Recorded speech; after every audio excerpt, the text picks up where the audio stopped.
Hello and welcome, everybody. I am so glad you're here. Welcome, welcome, welcome. My name is Hunter. My pronouns are he, they. Welcome to our chat and learn at Power to Fly. If you're new to Power to Fly, check out our website. We offer so many awesome resources. It's so great to have you here. We're all about getting folks of, groups that may not have had access to these information and jobs. And now we are trying to get all of that to the people that deserve it. You're hard. You're just we're so grateful to have you here. And these are the resources that we can provide. So today in our chat and learn, we're going to get into the nitty gritty part two of our LinkedIn presence here. And so know that before we get started, you can participate. You can turn your cameras on, join the fun. My speaker and myself can see you, put a name to a face. So many of you are coming back today. Thank you so much for being here again. As this is part two, no need to worry about being Instagram ready. Know that you will be muted during this time, but you can participate by writing in the chat. Please keep those questions coming. We have so many things to talk about today, and you sent in so many great questions in advance, which we're going to ask. And you can drop in more questions live. So keep doing that. We'll send a rewatch link in the next couple of days where you can rewatch this, repost it, and you can also check out other great talks from Power to Fly at PTF Chat and Learns. If you want to ask a question anonymously, or if anything comes up for you in the next hour, you can DM me directly, go over to the chat section, select my name, Hunter, and I will happily relay a question on your behalf or address any concerns that you may have. And you can follow us on social media on all the things at Power to Fly, at Power to Fly. So without further ado, it is my pleasure to welcome back Lorraine Lee. Lorraine is a top-rated virtual keynote speaker and a leader at the intersection of editorial and tech. She has more than 300,000 followers on LinkedIn, which is what we're going to be chatting about today, and is passionate about teaching ambitious professionals how to stand out to fast track career visibility and flexibility by helping them take control of their professional presence. Lorraine speaks to Fortune 500 companies, tech firms, top-ranked universities, nonprofits, and more. She brings 10 plus years of experience from companies including LinkedIn, SlideShare, and is a LinkedIn learning instructor for multiple popular courses. Please welcome Lorraine Lee. Lorraine, welcome back. How are you? Yes, I'm so excited to be here. And I already mentioned this in the chat, but there are new faces. So thank you for all the new people showing up. And then also welcome back to all the people who were at part one. Yes, so it's so great to have you here.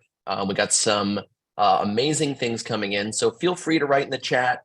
Oh, how to view part one? Great question in the chat. So if you go to the Power to Fly YouTube page, and if you type in the title that this is as well, you can find part one.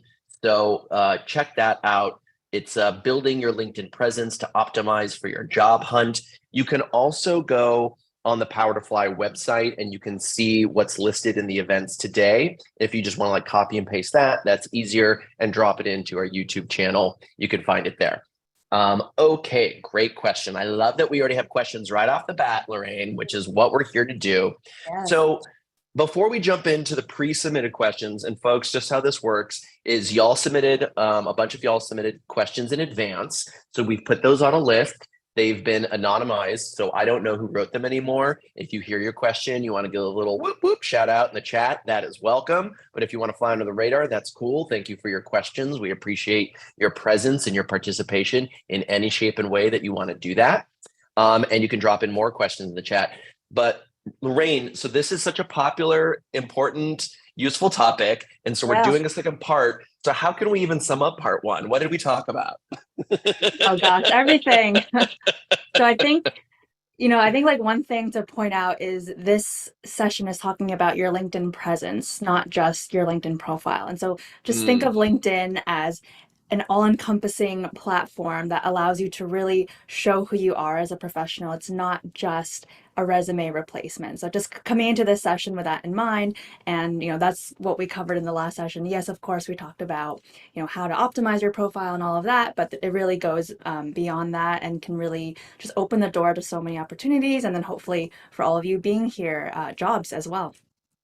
Yeah, absolutely.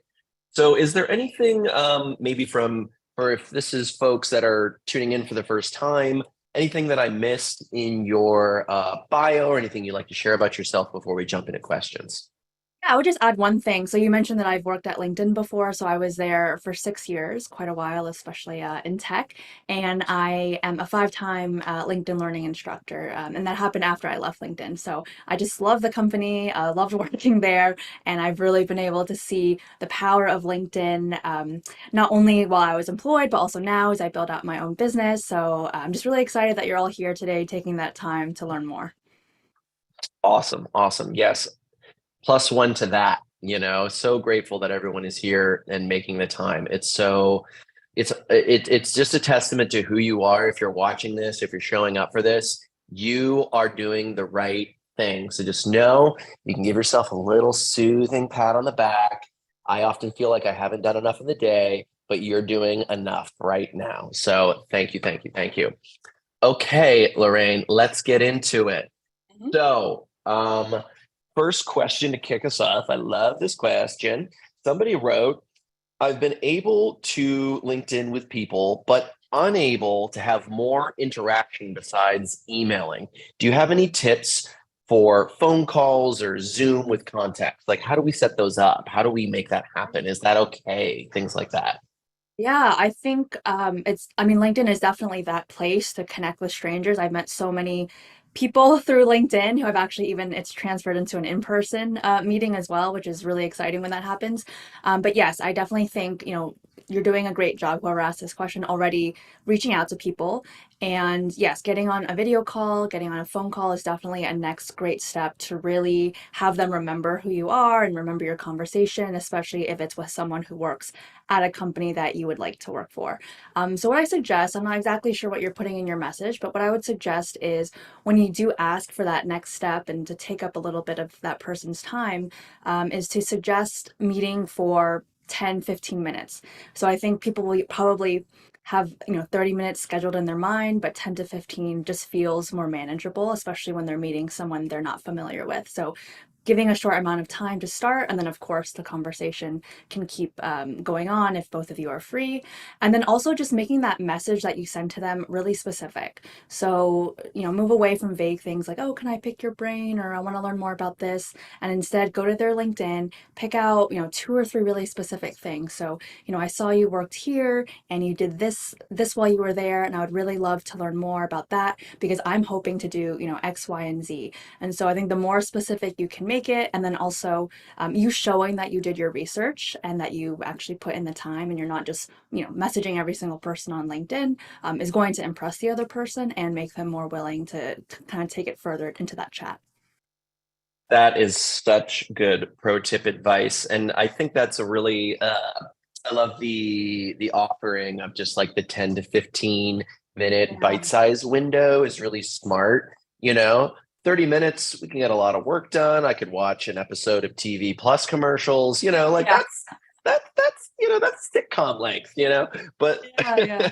but with like 10 to 15 minutes, like that's coffee, that's a quick hello, that's taking, but Yeah. that's that first step, right? Exactly. And I think usually, once you get on the call, you're going to impress them, right? So once they kind of see that you've done your research and that you know what you're talking about, then usually people I find are really flexible and they're like, oh, yeah, let's keep talking. I've got time. So it's just a good way to get into the door. Yeah. Totally. Love that. So we already have questions coming in from the chat, which I Okay. love. So keep those coming, friends. Um, let's just pepper one in. Kim Lee asks, how important is it having 500 plus connections?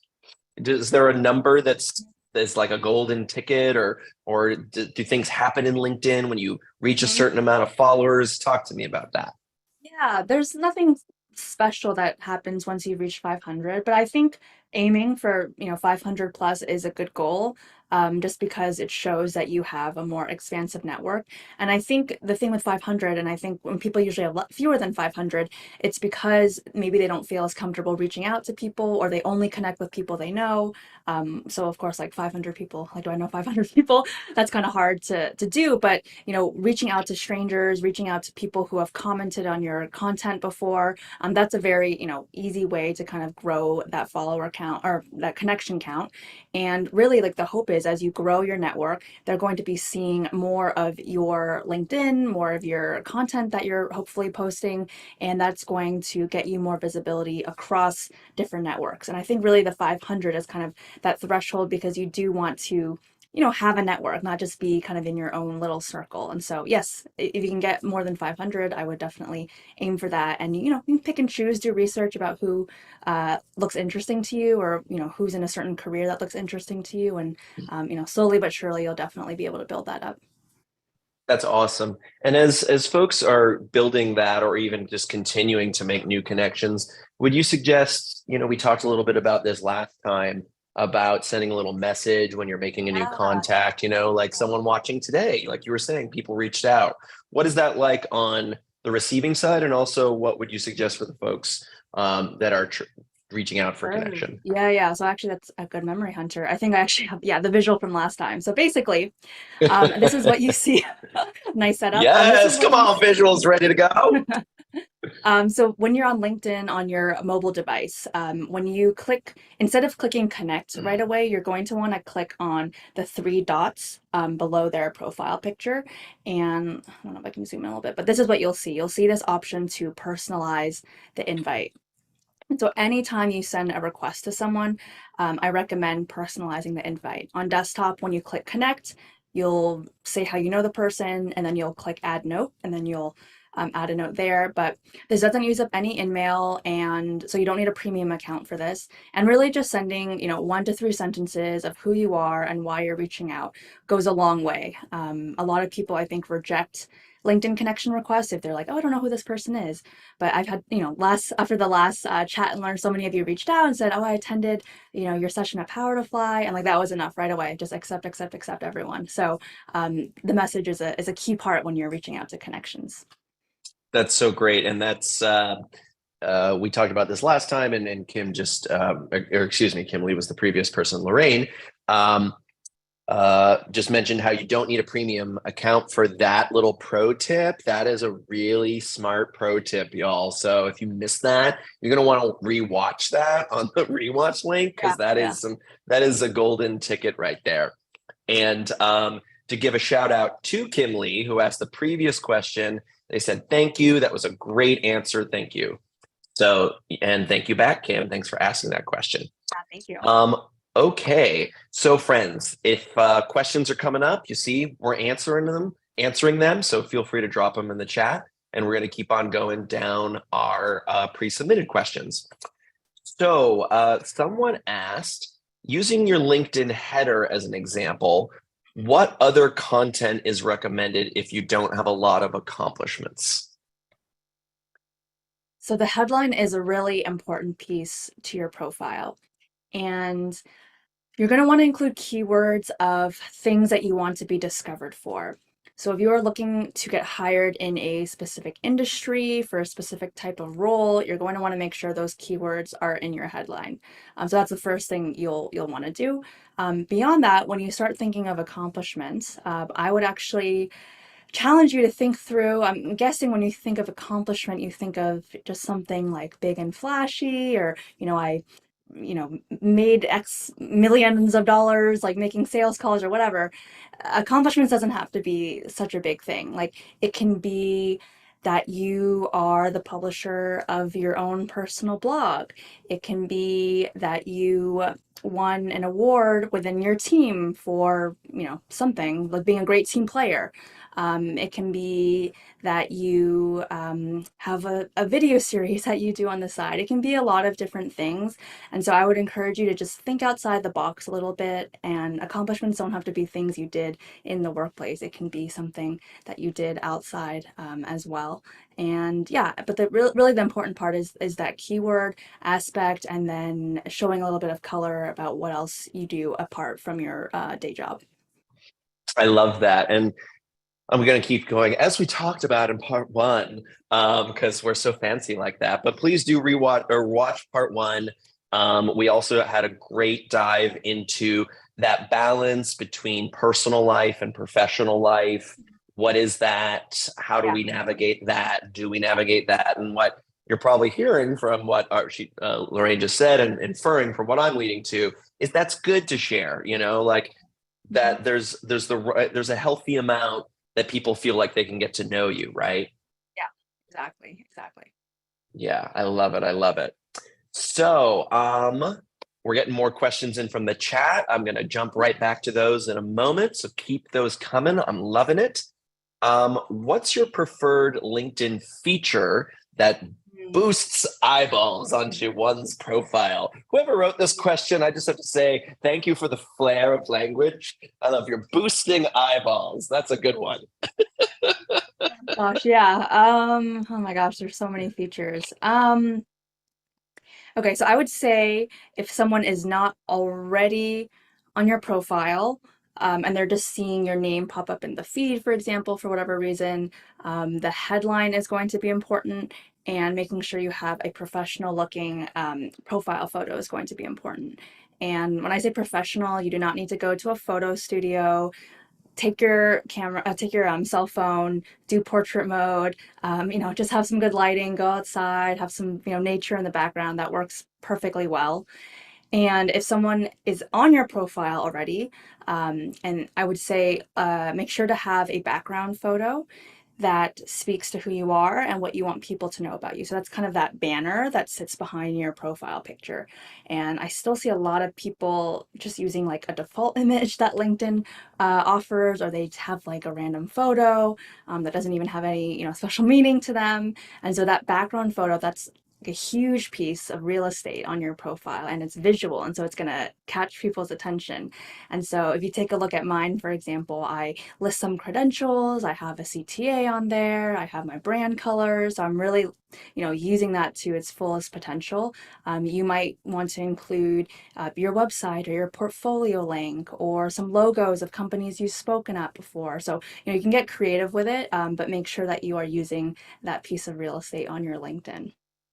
Those are all such great tips. Yeah, I love how you use the colors on your page. And when I see other people do that too, because it really Yeah. just makes it kind of like it's an invitation in a way of what you were saying of how do we share bits about ourselves. And like when I Yeah. see that, I'm like, oh, they're proactive. Oh, these are like, it's like entering someone's, like living room or something like that. You're like, oh, there's a little bit of their personality, right? Yeah, Yeah, it's yeah, cool. exactly. I come from a photo background, so little pro tips for everybody. I completely plus one Lorraine saying about portrait mode on your phone. If you have it, it's great. I am a big fan of it. Yeah. Window light is very good. So if you got like the sun is over there, you stand close to your window, you get the blurry background. It's also great maybe to have someone that you really like take your picture. Maybe it's a spouse, a friend, something like that, because then you're going to like naturally laugh. It's digital, take a bunch and then pick one, like just make it easy for yourself. You don't have to worry too much about it, but you can use these little tips that are helpful. You don't want to go out in the middle of the sunny day and have like, shadows going down on the top of your head. We see that sometimes. It's like, oh, it's beautifully sunny outside. Stand under a tree. It's called open shade. It's the best. It's very flattering for us. So there's lots of great ways to take awesome pictures without having to spend a penny because you've already made the investment on your phone. So that's enough for now. But also, if you want to hire a headshot photographer, I support you because those are my people. So do that too if you want, if you have the resources. But Yeah. no, you don't need to, right? It's just like, again, Lorraine, right? There's just like so many little ways we can stand out that have a big impact, right? Yeah, yeah. I mean, I love the do it yourself, and like I talk about like for example, another topic I speak on is standing out on video, and I'm like, get the Mm-hmm. simplest tech that will make you look good and not have to spend like thousands of dollars. Like that's not necessary. So, love your tips about the photos, and I'll have to keep those in mind next time I'm taking my next profile picture. Totally. Yeah, one of my favorite things is get someone that you like. They don't need to know how to take a picture, really. Just like just having that familiarity behind the camera can be really Yeah, helpful yeah, if you get a yeah. little camera shy when you're doing it yourself, you know. Sometimes I Right. make a weird face when I'm taking a selfie. Yeah, yeah. Some people are excellent at it. I admire you. Okay, friends. So let's see. I had a great question that come in the chat. Oh yes, and Amanda says yes, natural light always. I agree. This is Yes. natural light on me right now. You always want the windows in front of you, never behind you, darling. It's a beauty dish, darling. Okay, so David asked, excuse me, I'm sorry, I just outed you, but I won't say which one. That was a direct message. My apologies. Um, you know what? I'm going to take a pause and I'm going to do a question from the list because I just made a little mistake. I'm sorry. So I'm going to ask a few more questions. We'll get a few more in and I'm going to mix it in. Okay. So next on the pre submitted questions, what is the best strategy for balancing privacy with marketability on LinkedIn? Mm-hmm. I love this question. I say go public with everything because you are like to your point, you are trying to market yourself, and I don't think it makes sense to add points of friction. Like, let's say someone goes to your profile and they only see half of it, but you have all this other great stuff on there. Like, why not like have the person see that right away and then be intrigued and reach out to you? I think I really think of LinkedIn. I talked about this in part one. LinkedIn is your personal online landing page, right? So it's like think of it just as a website. Like you wouldn't necessarily and probably wouldn't do a password protected thing because you want to show off your work, you want to show off what you've done. So I always just like to recommend keep everything public. It reduces friction. More people can discover you that way, and if they're curious, they can kind of click around without needing to necessarily connect and just add all these additional hurdles to learn more about you. Great, great, great, great. Love that. Here's here we go. Here's going to another world. Do endorsements really help? I'm just graduating from a boot camp, and my cohort mates and I are all endorsing each other. Yeah. Um, by endorsements, okay, so think there are two areas. So there's like skill endorsements, and then there's also recommendations. It sounds like maybe this person is talking about skill endorsements, but I'll just talk about both. Um, skill endorsements, I don't feel super strongly about them. I don't think they hurt. They might help a little bit, but I think where skills really help or where recruiters are looking at that is not necessarily number of endorsements, but whether you have those skills on your profile to begin with. So make sure, whatever job you're looking for, it sounds like in the design space, you have kind of those critical skills. I say choose like 5 to 10 of the ones that you see most often on the job postings that you're most interested in. Make sure those are at the top. You can reorder skills, and then if your friends want to endorse you, that's just a cherry on top. On the other side of things are recommendations. And so those appear at the bottom of your profile. Those are definitely something that I would recommend that you use. And recommendations are really great because they just provide a mental shortcut for the people who are going to your site. So let's say, myself and Hunter are applying for the same job, and I have 20 recommendations from people, and Hunter has zero, and we have the exact same qualifications, right? Like the 20 recommendations are going to go a long way, and the recruiter's going to see, oh, people, love working with Lorraine. I'm not so sure about Hunter because he doesn't have the recommendations. And so, anytime you finish an important project, you do a freelance thing, you do a speaking engagement, you leave a job, you get laid off from a job, ask the people you work most closely with for that recommendation. And then also include what it is that you want them to say in the recommendation or what you want them to touch on so that we're making sure that the recommendation is most helpful for you. Yes, I love this. We touched on this a little bit, and I related it to like a college recommendation, right? You know, you Yeah, you yeah. want to help folks help you, so you can be like, these are the things I want to focus on. It helps them write it, and then it also, can help you get the letter that you are hoping for, right? Yeah, exactly. Yeah. So I had a little kiki private chat with David. He's okay if I use his name now, so we're all cleared up. So he asks, I recently moved across the country for my spouse's career, and I'm looking for work. Any tips making sure it's clear I've moved and I'm looking for work in a new city? Mm-hmm. Well, I mean, the first thing I would do is change the location on your LinkedIn profile. I think mine says San Francisco right now, although technically I'm, remote working. Um, there is an option too when you go to your profile in the settings, indicating that you're open to work. And this doesn't mean you have to put that green banner on your profile picture unless you want to, but on the kind of behind the scenes in your settings, you're going to want to say that you're open to work. There's options to say whether you are open to in-person, hybrid, remote. So kind of indicating those is going to be really helpful to recruiters. Um, and then adding more people, I think, in the city that you are working in, networking with other people in the same geographical location is going to help as well. Just like you hearing more opportunities of things in that area. Awesome. I love that. I got an anonymous question that asks, does Lorraine do LinkedIn profile audits to provide personalized feedback on what we currently have? Oh, yes, I do. That almost seems like a planted question from you, Hunter, but It does, right? it's from a I real didn't write person. it. I really didn't write it. It's there. I can screenshot it. No, yeah. So this I was going to talk about this at the end, but my friends at Topmate are actually offering discounted coaching to all of you who are here, or the first 20 people who sign up get 15% off. And so, yes, I do both live audits, so like walking through your profile with you and leaving time for questions. And then I also have a cheaper option if you want me to do an async audit. So I'm doing that in my own time and then emailing you the results of that. So, yes, I love helping people with their LinkedIn's. As I said before, it's such a powerful platform. So if you're interested, just check it out there. Love that. There you go. Okay, we got another question from the chat that says, and we have some questions like this, so I love this wording of it. When you list your jobs on LinkedIn, should you have individual bullet points for each one, like on your resume, or just a headline statement summarizing each position? How should we list our resumes and connect that on LinkedIn in the best way? Yeah, I say include bullets and include include as much detail as you can.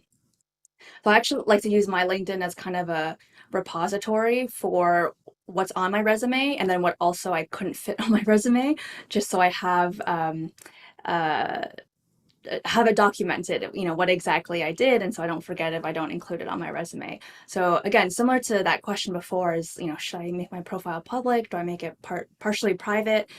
Really, you kind of want to give everyone all the information that you think is going to be relevant and helpful for them to kind of assess whether you would be a good fit for the job. So I say yes to bullets.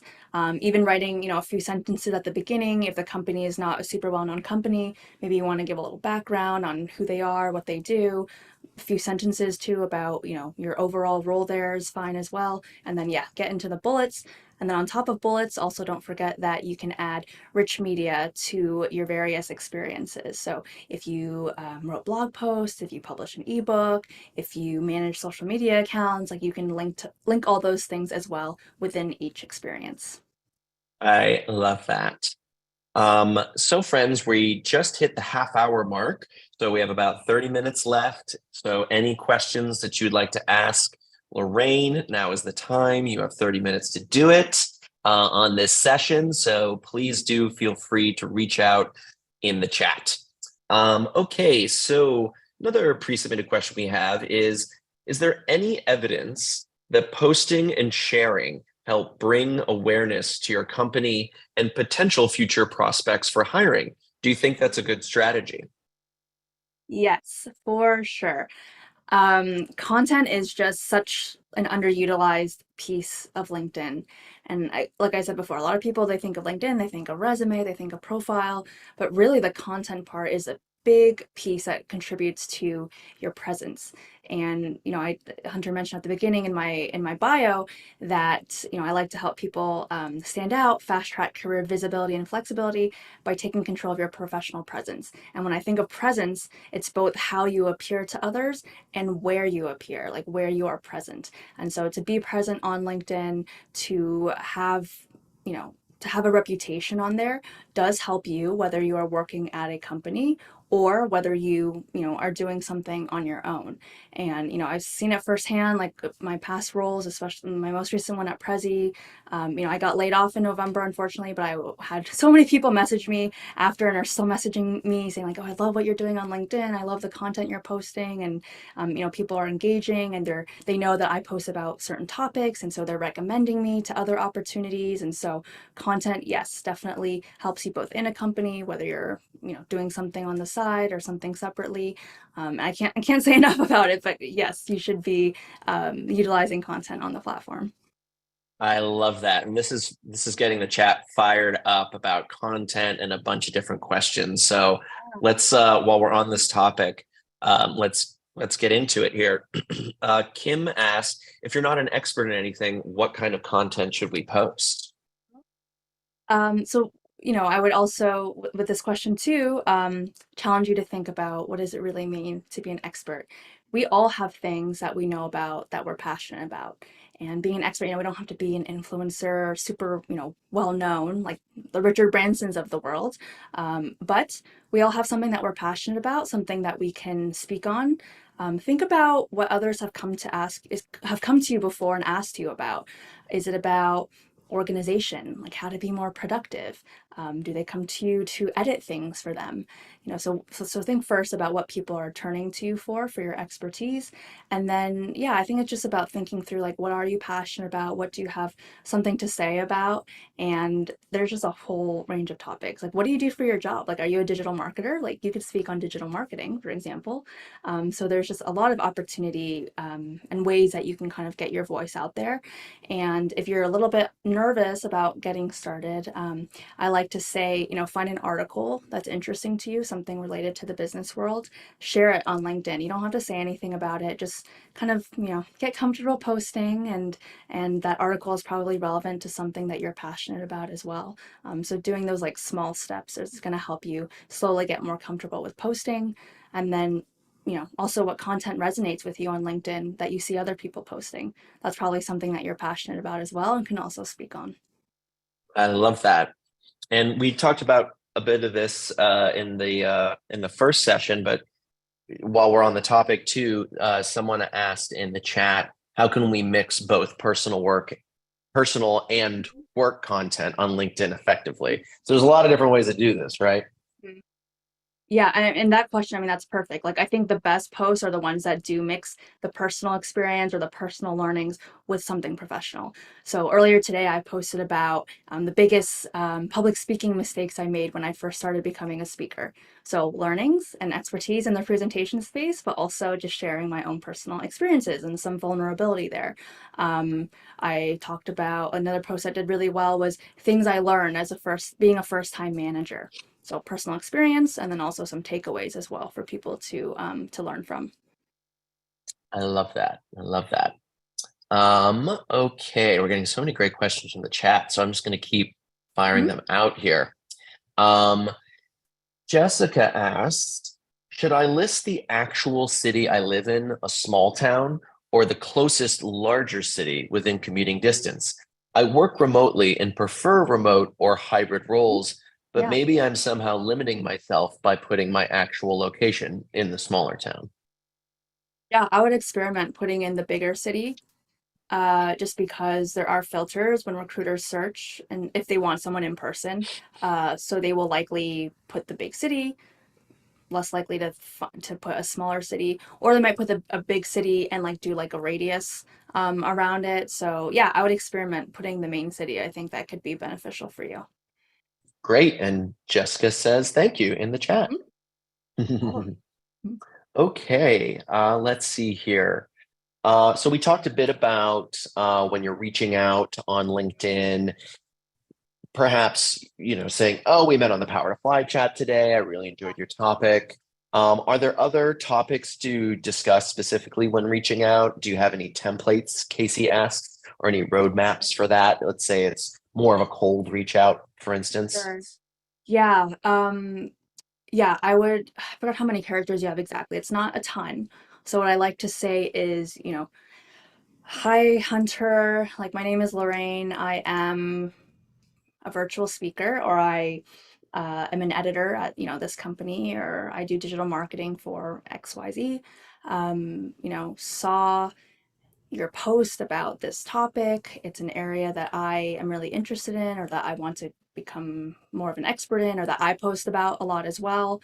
Would love to connect. It'd be great to follow your work. Or you might point out like you have a really interesting career trajectory, or we went to the same university, like just something personal. So it's really like say hi to them, introduction of who you are, why you're reaching out, and then would be great to connect because I want to follow your work. Thank you. So I think that's a pretty good structure to follow, and it gives enough so that they know why you're reaching out. And then who doesn't like to be followed to for people to see their work because they're impressed. So also helps kind of encourage them to accept in that way as well. Totally, totally. Love that. Someone DM'd me asking, as someone over 40, should I emphasize my 15 to 20 years of experience in Mhm. my headline, for instance, or downplay it? I am a woman in the tech industry, by the way. I say include it because it's hard to hire for senior roles, and for you to show that you have all that experience, that's amazing. And I think in tech, yeah, I think it would help you. So I say 10 plus years of experience in my profile because I feel like it gives me at this point, 10 plus years is enough experience, gravitas, things like that. 15 to 20 for sure, that's like next level, so I would definitely include it. Awesome. I love that. Another DM that I got, someone asks, how to handle former employer who you would know will not offer a positive recommendation, yet you gave a lot of time in that position. It seems it would be best to simply leave the employment history off instead indicating the skill set. What's your take on this? If it was a really bad experience overall and there's no one you can reach out to who would say something nice, it might be best leaving it off, or you can be kind of vague. And I know, like, more self startups, for example, like they don't want you to publish or publicize, who they are. So you might keep it kind of vague, like, did marketing at a and kind of a short descriptor of who the company is. But I'm sure there's someone, at least one person who you worked with, who you could use as a referral. And so if you can find, one or two people who have something positive to say, maybe they write your recommendation on your profile. I think that would go a long way. But yeah, if it was a bad experience and just something you don't really want to talk about or address, maybe best to leave it off or just keep things kind of general. Great tips. James asks, what's the best way to make sure you appear in results when you're open to multiple job titles? When you're okay, so you're open to multiple job titles. I think the keywords are going to be really important again. And yeah, the titles are tough because a lot of companies have different ways that they see like a director or a VP or like an SVP. So I think the best bet is just to make sure that you have the keywords for the actual role you want, like, and exclude the title. So if you're in sales, you're going to definitely include the word sales in your headline. You're definitely going to include it in your about section. If you can speak a little bit more in the about section about your experience, that way the recruiter can kind of assess, okay, this person has X number of years of experience, they've done this and that, and therefore I think within this company they would be like a VP, for example. So I think just making sure to give as much information as you can, so that the recruiter can kind of help assess for you. Because yeah, I know it's hard. Every company is different. Great. And someone else plus one that. So we got a few people that are, I'm sure, helping out from that answer. So thank you for that. I had a message that asked, what is creator mode and what are the advantages of using it? Yes. So creator mode is newish to LinkedIn. And essentially, when you are on your profile and you scroll down, about halfway, there will be an option where it'll probably say creator mode turned off. So you click on that and then you turn it on, and you get a few different benefits with that. With creator mode, you are able to choose up to 5 hashtags that sit right underneath your profile, or right under your name. sorry, your profile picture or your name, and 5 hashtags about the areas of expertise or things that you like speaking on. When you have creator mode turned on, you also become more discoverable in the system. You get first access to certain creator tools, so things like LinkedIn newsletters, LinkedIn live recordings or streams, for example. You get more analytics.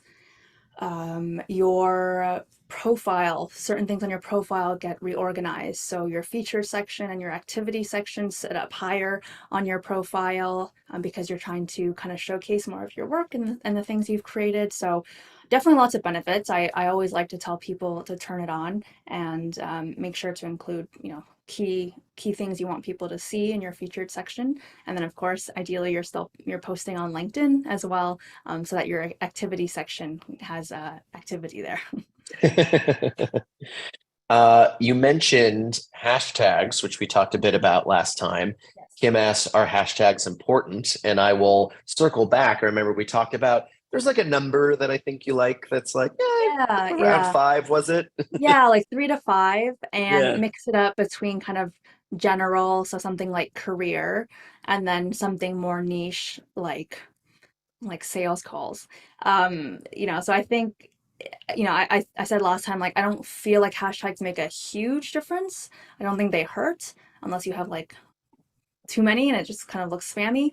But a few key hashtags in the search box on the top of LinkedIn. If you want to get really, nitty gritty with it, you can search for specific hashtags, see how many people are following each. And then decide that way, like, okay, this has a really big following, I want to use this, or this has like a medium-sized following, but it's like in my core niche area, so I want to use this one instead or in addition to. So a nice mix of both, I think, works well.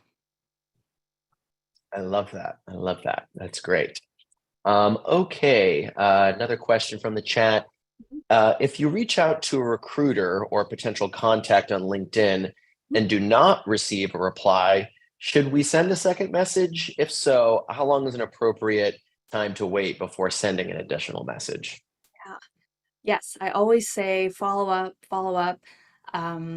Especially recruiters are getting tons of messages and outreach, so definitely follow up. I like to give it like a week usually, um, for the first follow up, and then maybe I would do one more like a few days later. I'd also ask, this person, how are you reaching out? If it's a cold in mail, that can sometimes be easy to miss. If you do you can also try an alternative, do that connection request with that personalized invite, like I mentioned before. Or if you're doing that already, reach out and do the in-mail. So just trying different ways to reach them just in case they missed it. Like I know I get so many messages on LinkedIn and, I keep them unread, but then like more messages come in and then I just miss what's at the bottom, even though I really like and try to respond to everyone. So yeah, just sometimes, inboxes get busy as we all know. So definitely would encourage you to follow up. Love that. Here's a great question from Stacy. Mhm. Um, and this, I think we can open up for a lot of people that potentially are transitioning careers. What's the best way to word your headliner if you are, for instance, a teacher transitioning into a new industry, teacher moving into customer service manager or digital marketing role, etc. So how do we best frame our career transitions on LinkedIn? Yeah, that's interesting. I have a few educators who reached out to me through the coaching, who are also trying to transition to something Huh. new. So that's a trend that's happening. But I would say Uh-huh. definitely including something about your teaching experience, especially if it's relevant to the role that you're seeking out, I think is a good idea. And even if it's not relevant, just to show that you have, a certain number of years of working experience. But again, like I said before with the headline, it's, keywords are really important. So whatever job you're searching for, make sure the keyword of that role is in your headline. And then maybe you have something afterwards that's like, you know, 10 plus years of experience in education or 10 plus years educating, uh, you know, seniors how to like XYZ. I don't know. It's just like calling out, things that you've done that could be relevant to whatever role it is that you're seeking out. And yeah, just getting creative with it because I think it's something worth including. And you have 220 characters, so you have quite a bit of space. So definitely you can experiment with headlines too. If one isn't really getting any traction, maybe you try something else, try some different keywords.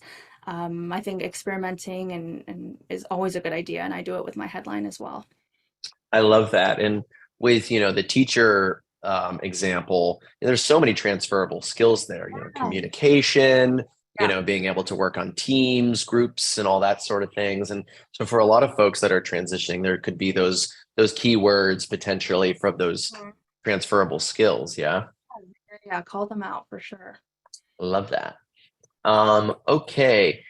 Someone had a pre-submitted question that said, how do you advise translating your work to booking speaking engagements through LinkedIn? So one of the things that I think is helpful to do first is to update your headline and include this is a great piece of advice someone gave me when I was starting to do speaking, and I had a lot of imposter syndrome, and I was like, oh, I don't want to put this in my headline yet because I've only done like one or two speaking things, and one of them I think actually Hunter, the first one was at Power to Fly. But like I added it to my headline, and it helped me become more discoverable in search. Pretty soon, I started doing more speaking, and then it didn't feel like I was being an imposter anymore putting it there. So a little bit of fake it till you make it, and also again doing that keyword optimization. And then the other thing is just, yeah, sprinkle it throughout your LinkedIn. So your about section, talk about it. Maybe do a separate experience as a speaker as well, so people can find more about you there. And then posting content is going to be that next big piece to kind of get your face out there, get your name out there, get your thought leadership out there, and just really build that visibility and build that presence. I love that. So you're saying in the headline, like putting public speaker? Yeah, yeah, Yeah, yeah. I love that. And that's so cool that Power to Fly was your first one. I love that. Yeah, I was Oh, so thank you for nervous and sharing that. like it's so funny looking back now. And I did my setup wasn't as good and the lighting wasn't as good, but like I'm so appreciative. It was such a good time, and I've been back so many times since then. So Oh, that makes me all warm and fuzzy. I love that. I love, love, love that. Okay, friends, so we have just about 10 minutes left. So if you have any burning questions, now is the time. Drop them in the chat. Keep them coming. This is going so great to have all of your questions coming in. I just love it. So thank you so much. Okay. Somebody asked, what's your go-to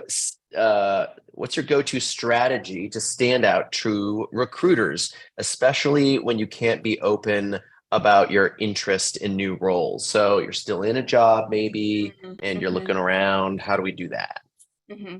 So I think actually a lot of the things that we spoke about already are really going to help you stand out. So the content piece, just imagine like what a recruiter would be impressed by going to your profile. Like, oh, this person posts a lot of content and they have, expertise or opinions on what's going on in the industry. Oh, this person has a lot of recommendations. People must love working with this person. Um, they have a lot of different experience, and it's, oh, they've done so much within each role and because they filled it out. Look at the like videos they've made or the articles they've written, because that might be in your featured section, for example. So just think about those things and like what if you were a recruiter, like what would catch your eye going to someone's profile. And I think the thing we talked about earlier on the call today, reaching out ideally to the hiring manager if you can figure out who it is, but if not, to the recruiter as well, and just letting them know that you are really interested, and again trying to make it personalized, like why are you interested, what drew you to the role. When I was hiring my team, always super impressed when someone would reach out to me, and I would almost always, like as long as they had remotely like some of the skills that I was looking for, would just forward it to the recruiter and say, hey, move this person to the top of the pile. They were proactive, they showed that they were interested, like I want to talk to them. I love that. Oh, so good. Okay. Someone asked, does it benefit me to comment for reach consistently? Yeah. Oh, I love this question. Yes, comments go a long way. And, I talked a lot about posting content, but comments are the other big piece of that. Commenting is really what's going to help you reach new networks, because that person will, the person whose post you commented on will respond. Their network sees it. Anyone in their network will see that you commented, and that's a really great way to expand your network. We were talking about that 500 plus threshold earlier, so that's going to be a really great way to do it. I think comments are also really great when you are a little bit nervous about posting on your own, and so that's like a little bit more of a low stakes way to kind of get your thoughts and your thought leadership out there. And LinkedIn really, they completely prioritize conversations now. So likes and shares of content are really nice, but really the comments are what kind of drive the algorithm, drive, the visibility on the platform. So just the one thing I would encourage you all, when you are commenting, we want to move away from like the yeah, great, or like, congrats kind of comments, and like you really want to add something to the conversation. Aim for at least 15 words to make it a substantive comment. That is great advice and so helpful to hear what's going on in the back end with the algorithms too. To like, oh, Yeah, this is yeah. how things get seen. Yeah, I get a lot of questions on the algorithm, and it's an algorithm, so you can only know so much, but I know that commenting helps. I love that. Okay. Someone asked, in building my LinkedIn presence, do I only follow recruiters in my field? I think we've talked about this a little bit, how it's good to expand our networks. Yeah. Yeah, yeah. Go beyond recruiters for sure. Yeah. Love that. Um, and we've kind of talked in different ways about this as well. How do we stand out in a sea of applications? So we've fired off a bunch of good things. So let's hear the greatest hits, maybe something we've missed as well. Mm, okay, so in addition to reaching out to the hiring manager, if you can figure out who they are, I think it's also really helpful to reach out to, or maybe even do this before you apply, reach out to someone who works at the company that you want to work for. Mm, Ask them for an informational call, again, 10 to 15 minutes. You're interested in applying for this role. Ideally, maybe they're even on the team that you want to join, and getting a little bit of their insight into the company that maybe you can put in a cover letter. Or ideally, if they like you at the end of the call, they'll just say, hey, Hunter, like, I can refer you. And, usually people want to refer you because they get a referral credit or referral bonus. So, and I mean, that's the ideal way, right? You don't want to be just applying cold to a company. You want someone to refer you, or someone to kind of pass your resume along. So I like that approach as well. I love that. And it's a everybody wins scenario. Yeah. Okay. So somebody asked, what about including slide presentations in the featured section or under each experience? I don't have enough material for a case study. Not sure if stakeholder buying in for more of a UX, but could post a slide deck presenting my pitch. Yeah. Yeah, why not? I mean, that's content that you've made, that's something you've created, something that you're proud of. And yeah, there's definitely an ability to add a slide deck to your featured section. So go for it. Great I idea. love that. Yeah. Yeah. Just the more content, the better, right? Mhm. As long as it's on brand and it's in the world Right. Yeah, of your relevant. Yeah. professional. Yes, exactly. I love that. Okay, let's see here. So we have just a couple minutes left, friends. So if you have any last minute burning questions, now is the time. The clock is ticking. So feel free to jump in the chat and let us know. Um, so with just a few minutes left, maybe we can look back on some of the things that we might have chatted about a little bit in the first section. We talked a little bit today about videos, but we didn't really get into utilizing them so much. Sure. So there are two ways that you all can think about using video. The first is your video cover story. And so we talked about the profile picture before, but you can also record a 30-second video of yourself. So if you go to my profile, for example, you'll see my profile picture starts moving, and they are doing a little preview of what my video is. And so videos are a great way for others to feel like they know you, to kind of hear your voice, see you smiling. So that's like a great way to just help others feel more connected to you. So what you would want to include in the video is, who you are, maybe like a little bit about your experience or what you can offer, and then what the CTA is. And then videos, in terms of sharing content on LinkedIn, I always like to tell people if you can get comfortable with video, that's a really great thing because there are many fewer videos on LinkedIn. If you go to your feed right now, you are likely to not see too many made by individuals. And so videos do help you stand out. And so, the one thing about video, ideally your video is going to be 10 minutes or less because then you can upload it natively to LinkedIn, which means you are actually taking the MP4 file, attaching it to your post, and then it starts playing automatically in people's feeds. So it's just a good way to capture more attention even on top of the video. So yeah, those are my quick video tips. Just a few minutes left. That's Like trying to great. like make sure we answer everything before before we Yeah, have I to say know, bye. right? Yeah. We might have to do a part three, Yeah. Lorraine. Are there any topics or things or suggestions that you'd want to share with us when we just have a couple minutes left that we haven't maybe touched on yet? Um, right now, I mean, there's like a lot of other, little kind of things that boost your presence, boost your profile, Hmm. that are a little bit more in the weeds. But I think we've covered all the kind of like broader, like more well-known things. And yeah, I just like, want to reiterate again, LinkedIn is a really powerful platform. It's not just that resume site, although you actually can and should, put your resume on the site, but it's really just so much more and can really open the door to a lot of opportunities.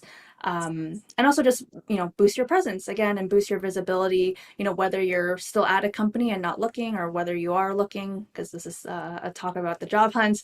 But it really can go a long way. And so if you can kind of put into practice some of the things I've talked about today, I think, you're well on your way to getting closer to that job you want. Again, I have coaching here, so it's a little bit more personalized, going through your profile with you, talking about your goals. Um, my newsletter as well. If any of you are interested in more quick career tips that include LinkedIn, but also things off of LinkedIn. And then, of course, please feel free to connect with me. I would love to stay in touch and just hear about your LinkedIn journey and anything else you want to share. And I'm just so appreciative for all of you taking the time today to learn about this. It's, a topic near and dear to my heart. So really happy that you're all here. Thank you so much. And I love to end this with just one question. If you could go back in time to before you started your LinkedIn journey, let's say, I don't know how many years ago you want to go back in time, what's one piece of advice you would give to yourself? Yeah. Um, Gosh, I started my LinkedIn so long ago. I would have started posting content earlier. I didn't quite start until I had joined LinkedIn. And I was like creating content, of course, and doing video interviews and series and things like that. But if I had started earlier, I mean, who knows, even more great things would be here now. But, it's never too late to start. I really I took a little hiatus after LinkedIn and then I kind of picked it up again when I was in my last role. So yeah, and again, like a lot of amazing things happen just from doing that. So yeah, just, I know it can be a little nerve-wracking kind of posting and getting out there on LinkedIn, but you just got to start and slowly but surely you will start seeing progress. Amazing. Lorraine, thank you so much for making the time again today. Yes, it was so Everyone, fun. oh my gosh, so much fun. I come back anytime. You know, I love talking to you. Um, Folks, like Lorraine said, all of the info is there on the screen. You can scan her QR code. You can link up with her, reach out to her on LinkedIn, send that little message. Hey, I saw the PTF chat. She will respond because she's awesome. So will I. Maybe not as fast as her because I'm still in a progress with it. But, thank you for your participation. And all of your questions were so good, so helpful, Yeah, so engaging. We covered a lot of stuff we didn't talk about the first time, Lorraine. So I am very yeah, happy yeah. with that, and that is because of y'all's participation in your questions. So thank you so much for that. So Lorraine, have a great rest of your day, and I hope we see you soon. Thank you Thank again. you. Thank you, everyone. Bye, Bye. everybody.